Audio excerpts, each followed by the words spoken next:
Hello travellers, இப்போ நம்ம எங்கே இருக்கோம் அப்படின்னு பார்த்தீங்கன்னா சிவபெருமானோட காலடி பட்ட இடத்துல தான் இருக்கும். இந்த ஊர் பெயர் என்ன அப்படின்னு கேட்டிங்கன்னா பட்டமங்கலம். இது எங்கே இருக்குது அப்படின்னு பார்த்தீங்கன்னா சிவகங்கை மாவட்டம் திருப்பத்தூர்லேருந்து 10 கிலோமீட்டர் தொலைவில் இருக்குது. இந்த இடத்துக்கு நீங்கள் எப்படி வரணும் அப்படின்னு கேட்டிங்கன்னா திருப்பத்தூர் வந்துட்டு அங்கேருந்து அடிக்கடி பஸ் இருக்குது, நீங்கள் வந்துடலாம். நீங்கள் காரில் வர்றீங்க, உங்களுக்கு மேப் வேணும் அப்படின்னா நாங்கள் டிஸ்கிரிப்ஷனில் மேப் கொடுக்குறோம், மறக்காமல் போய் பாருங்கள்.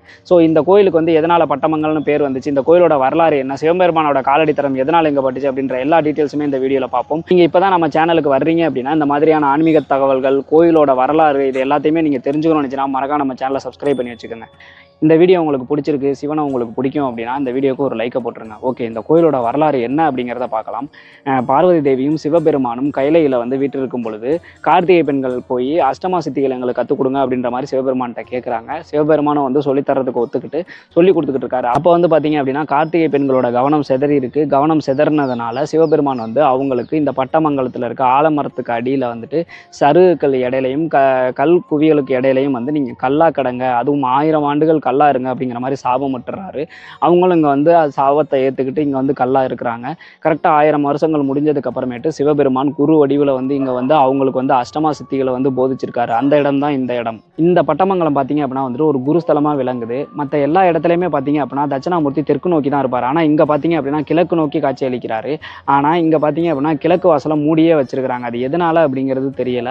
நிறைய மக்களோட தாழ்மையான வேண்டுகோள் என்னவா இருக்குது அப்படின்னா கிழக்கு வாசலை திறக்க சொல்லி தான் வேண்டி கேட்டுக்கிறாங்க. ஆனால் இங்கே இருக்க கோயில் நிர்வாகம் திறக்க மாட்டேங்கிறாங்க. அது எதனால அப்படிங்கிறது தெரியல. இங்கே வந்து பார்த்தீங்க அப்படின்னா வந்துட்டு குரு பகவானுக்கே உகந்த வியாழக்கிழமை வந்து ரொம்ப விசேஷமாக இருக்குது. நீங்கள் வியாழக்கிழமை வந்தீங்க அப்படின்னா சுண்டல் மாலை வாங்கி போடலாம், மாலை வாங்கி போடலாம், அர்ச்சனை பண்ணலாம். இந்த கோயிலுக்கு நீங்கள் வந்து விளக்கேற்றிட்டு போனீங்க அப்படின்னா குரு பகவானோட அருள் உங்களுக்கு பரிபூர்ணமாக கிடைக்கிறதுக்கான வாய்ப்புகள் ரொம்ப அதிகமாக இருக்குது. இந்த குருஸ்தலத்தோட சிறப்பு என்ன அப்படின்னு பார்த்தீங்கன்னா இங்கே வந்து நீங்கள் விளக்கு போட்டுட்டு போனீங்கன்னா உங்களுக்கு கல்வி, வேலை வாய்ப்பு இதிலெல்லாம் நல்ல முன்னேற்றம் கிடைக்கும் அப்படின்னு சொல்லிட்டு நம்பப்படுது. அதே மாதிரி பார்த்தீங்கன்னா இங்கே இருக்க முருகன் பார்த்தீங்க அப்படின்னா 5 தலையோட தான் இருக்கிறாரு. அது எதனால அப்படின்னு கேட்டிங்கன்னா சிவனோட ரூபமாக முருகன் இருக்கிறதுனால இங்கே இருக்க முருகன் மட்டும் 5 தலையோட தான் காட்சி அளிக்கிறாரு. அதே மாதிரி பார்த்தீங்கன்னா நம்ம தட்சிணாமூர்த்தி கோயிலுக்கு பக்கத்திலேயே சிவன் கோயில் இருக்குது. அந்த சிவன் கோயிலில் பார்த்தீங்க அப்படின்னா வந்துட்டு சிவபெருமானும் மீனாட்சியும் இருக்காங்க. அவங்களையும் நீங்கள் வந்து தரிசிச்சுட்டு போனீங்க அப்படின்னா உங்களுக்கு நல்லதே நடக்கும்.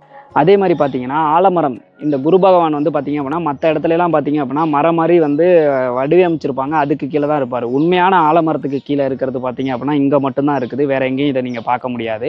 அடுத்ததாக பார்த்தீங்க அப்படின்னா வந்துட்டு இங்கே இருக்க கார்த்திகை பெண்கள், கார்த்திகை பெண்களோட சிலை வந்து அந்த ஆலமரத்துக்கு கீழேயே இருக்குது. முன்னாடி அவங்க கல்லா இருந்தாங்களா பார்த்தீங்களா, அந்த இடத்துல வந்துட்டு 6 கார்த்திகை பெண்களோட சிலையும் இருக்குது. அந்த ஆலமரத்துக்கு கீழே அவங்க இருக்காங்க. அந்த இடத்துல வந்துட்டு உங்களுக்கு பிள்ளை பாக்கியம் இல்லை கல்யாணம் ஆகலை அப்படின்னா மஞ்சள் கயிறை வாங்கி அந்த இதில் கட்டிட்டு போனீங்க அப்படின்னா 48 நாளைக்குள்ளார உங்களுக்கு நல்ல செய்தி தேடி வரும் அப்படின்னு சொல்லிட்டு நம்புறாங்க.